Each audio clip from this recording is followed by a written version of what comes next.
Çoxdur ha. Aha, balıq var. Maşallah, maşallah. Çəkə bilərik. Ha. Aa, ne geçe? Ha var. Ya çəkək bunu. Lenta var. Gördün? Necə tutuldu. Aa, bereketli olsun. Eyvallah abi.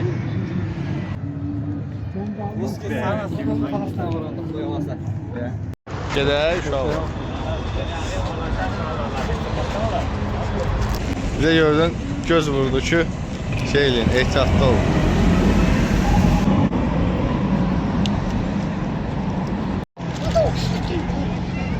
Getaya oxşuyor. Biz gedirik Galata gülləsinə. Burada sərt bir padion var. Yoxuş var, belə deyək də. Özlüyümüzdə. Qız qalası, içəri şəhər. Oraları adama xatırladır buralar. Və beləliklə qalxırıq Galata gülləsinə doğru. Ama ben pişman oldum.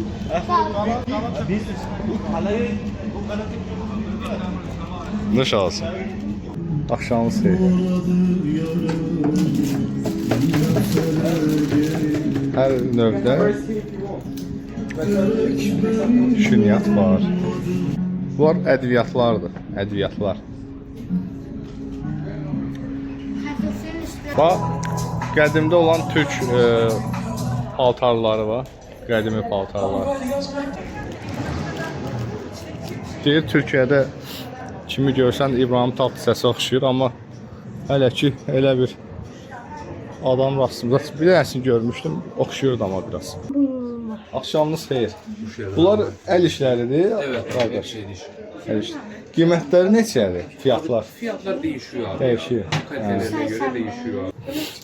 Bu balaca olanlar suvenir kimi yoxsa? Bunlar süvenir olarak. Ha, suvenir olarak. Kesici değiller. Ha, kəsici deyil. Və gəldi də buradadır Cavid. Solva bax. Galata Kulesi, ora gəldik. Galata qalasına çatdıq. Salam aleyküm. Aleykümselam. Hüseyin, nə soruşursan? Burada benim açılmış şey.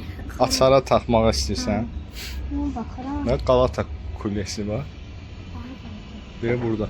Nə qədər var kulelər var? Galata Kulesi hamısı.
Gördü.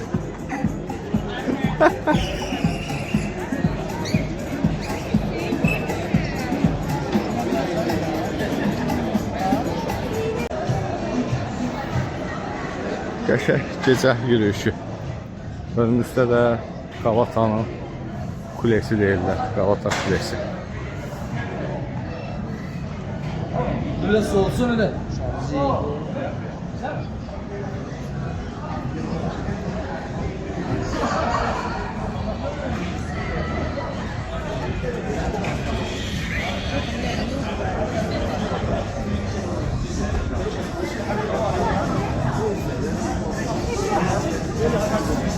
Ay buraya.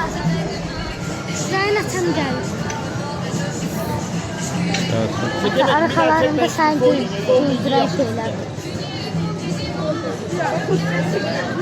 Evet sen yap ya ben her şeyi sanırım.